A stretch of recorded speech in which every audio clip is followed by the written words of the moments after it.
தமிழக அரசியலில் ஒரு மிகப்பெரிய வரலாற்று திருப்பமாக பாமக தலைவர் அன்புமணி ராமதாஸ் முதலமைச்சர் விஜயை புகழ்ந்து தள்ளியிருப்பது அரசியல் வட்டாரத்தில் பெரும் அதிர்வலைகளை ஏற்படுத்தியுள்ளது. சென்னையில் நடைபெற்ற ஒரு பொதுக்கூட்டத்தில் பேசிய அன்புமணி, கடந்த 45 ஆண்டுகளாக தமிழகத்தை ஆண்ட எந்த ஒரு முதலமைச்சருக்கும் இல்லாத துணிச்சலும் தைரியமும் பதவியேற்ற ஒரே மாதத்தில் முதலமைச்சர் விஜய்க்கு வந்துள்ளதாக பாராட்டியுள்ளார். வன்னியர் சங்கம் தொடங்கப்பட்ட காலத்தில் இருந்தே முன்வைக்கப்பட்டு வரும் சாதிவாரி கணக்கெடுப்பு கோரிக்கையை எந்த ஒரு அரசியல் தயக்கமின்றி விஜய் கையில் எடுத்திருப்பது இந்த பாராட்டிற்கு காரணமாகும். மருத்துவர் ராமதாஸ் 1980 ஆண்டு முதல் வன்னியர்களுக்கான 20% இடஒதுக்கீடு மற்றும் மாநிலம் தழுவிய சாதிவாரி கணக்கெடுப்பை வலியுறுத்தி போராடி வந்தார். எம்ஜிஆர் தொடங்கி மு.க.ஸ்டாலின் வரை பல முதலமைச்சர்களை இது தொடர்பாக சந்தித்து பேசியும் எத்தனையோ போராட்டங்களை நடத்தியும் பலன் கிடைக்கவில்லை என்று அன்புமணி ஆதங்கத்துடன் தெரிவித்தார்.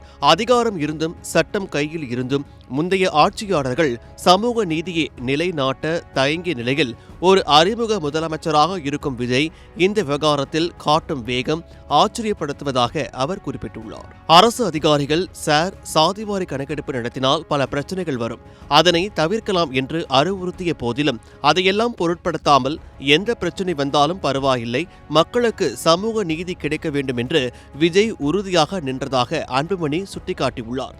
அதிகாரிகளின் தடையை தாண்டி ஒரு திட்டத்தை செயல்படுத்த முன் வருவது என்பது ஒரு சிறந்த தலைவனுக்கான அடையாளம் என்றும் இது ஒட்டுமொத்த தமிழகத்திற்குமான வெற்றி என்றும் அவர் புகழாரம் சூட்டியுள்ளார். திமுக மற்றும் அதிமுக கூட்டணிகளை தோற்கடித்து ஆட்சிக்கு வந்துள்ள தமிழக வெற்றி கழகத்துடன் பாமக தற்போது மிகவும் இணக்கமான போக்கை கடைபிடித்து வருகிறது.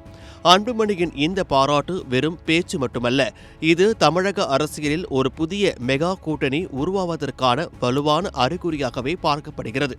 சாதிவாரி கணக்கெடுப்பு என்ற துருப்பு சீட்டை பயன்படுத்தி தமிழகத்தின் அனைத்து சமூக மக்களையும் ஒருங்கே கவர விஜய் எடுத்துள்ள இந்த துணிச்சலான முடிவு வரும் நாட்களில் தமிழக அரசியலின் போக்கையே மாற்றியமைக்கும் என்பதில் சந்தேகமில்லை.